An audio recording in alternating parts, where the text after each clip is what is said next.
Hello friends, मैं Aryan Shukla business adviser YouTube channel business adviser 009 पर आपका स्वागत करता हूं। यहाँ इस भाग में हम बात करेंगे कि preparing of fields. Preparing of fields, जब हम अभी पिछले भाग में हमने बात की थी कि प्लांटेशन, कॉमर्शियल प्लांटेशन, कि जब हम किसी कॉमर्शियल यूनिट को प्लांट करते हैं अर्थात लॉन्च करते हैं, किसी प्रोडक्ट या सर्विस को लॉन्च करते हैं या किसी फर्म या दुकान कंपनी को लॉन्च करते हैं, इस बारे में हमने संक्षिप्त चर्चा की थी। अब हम अगले इस भाग में चर्चा करेंगे कि प्रिपेयरिंग ऑफ फील्ड।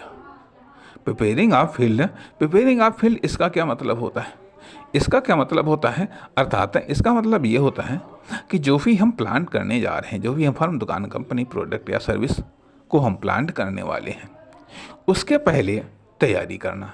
जिस तरीके से बुआई के पहले खेत की तैयारी ज़रूरी होती है, उसी तरीके से कॉमर्शियल प्लांटेशन के पहले नंबर 1 खुद की तैयारी, नंबर 2 सोसाइटी की तैयारी, नंबर 3 मार्केट की तैयारी, इंडस्ट्री की तैयारी, इकोनॉमी की तैयारी, ये सारी की सारी चीज़ों को तैयार करना पड़ता है।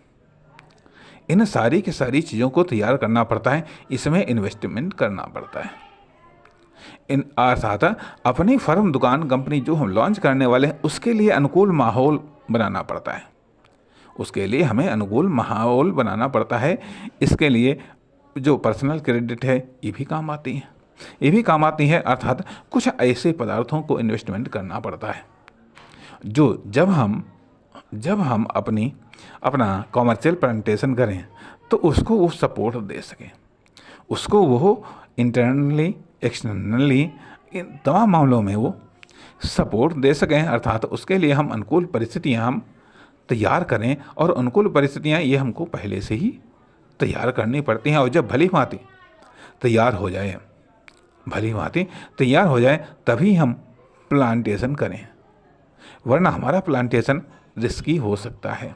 अक्सर करके हम तैयारी नहीं करते हैं और हम कॉमर्शियल प्लांटेशन कर देते हैं, परिणाम उसको वो तमाम सारे पोषक तत्व नहीं मिल पाते हैं जो उसको चाहिए होता है।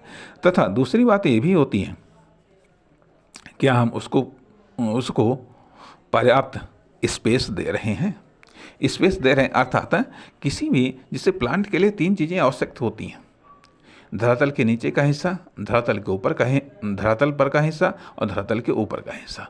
उसी तरीके से किसी भी कॉमर्शियल प्लांट के लिए 3 फैक्टर्स इंपॉर्टेंट होते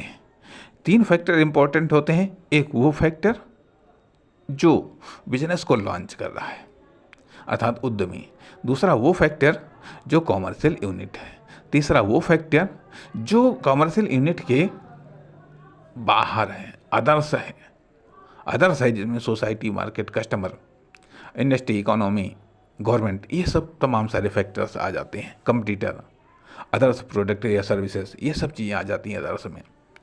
और साथ ही साथ जो इंटरनल अर्थात जो फर्म, दुकान, कंपनी, प्रोडक्ट है, वो बिल्कुल धरातल पर का कार्य करता है। और उद्यमी, ये 3 फैक्टर, अर्थात उद्यमी इंटरनल हो गया, और फर्म, दुकान, कंपनी, इसका जो पूरी बॉडी है या बॉडी का स्ट्रक्चर है वो धरातल पर का हो गया, और इसके अदर्स, इसके आसपास का जो वेदर हो गया। तो इस प्रकार से ये चीज़ें तीनों के बीच में सामंजस्य बैठाना और तीनों के अकॉर्डिंग सेट करना अर्थात इम्पोर्टेंट ये नहीं है कि मैं क्या करना चाहता हूँ, मेरा क्या आइडिया है, मेरा क्या विचार है, लेकिन सवाल ये भी उठता है कि आखिरकार क्या वो सर्वाइव कर पाएगा, क्या वो डेवलप कर पाएगा, क्या वहाँ इनकम जनरेट कर पाएगा या इनकम जनरेटिंग कंडीशन तक पहुँच पाएगा। ऐसा तो नहीं कि तुरंत हम प्लांटेशन करेंगे और तुरंत वो इनकम जनरेट करने लगेगा। इसलिए ये ज़रूरी होता है कि हाँ, हम उसके लिए माहौल तैयार करें, या फिर जब हम देखें कि तैयार माहौल मिल जाए तो हम प्लांटेशन कर दें, नहीं तो हमको माहौल तैयार करना पड़ेगा। इसलिए इसलिए प्रिपेयरिंग फॉर प्लांटेशन, प्लांटेशन ये और अधिक इम्पॉर्टेंट है। यदि बिना तैयारी के हम प्लांटेशन कर देंगे तो निश्चित तौर पर ये रिस्की है और विभिन्न प्रकार के प्लांटेशन के लिए विभिन्न प्रकार की तैयारियां होती हैं, विभिन्न प्रकार के इन्वेस्टमेंट होते हैं, जिसको हम एडवांस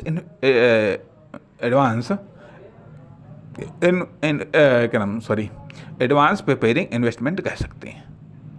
एडवांस प्रिपेयरिंग इन्वेस्टमेंट कह सकते हैं जो कि आपके द्वारा लॉन्च करने वाली फर्म, दुकान, कंपनी, प्रोडक्ट या सर्विस के लिए अनुकूल माहौल बनाते हैं या उसमें अनुकूल आवश्यक पोषक तत्वों को समायोजित करते हैं। साथ ही साथ कुछ ऐसे नकारात्मक तत्व होते हैं उनको भी नष्ट करने का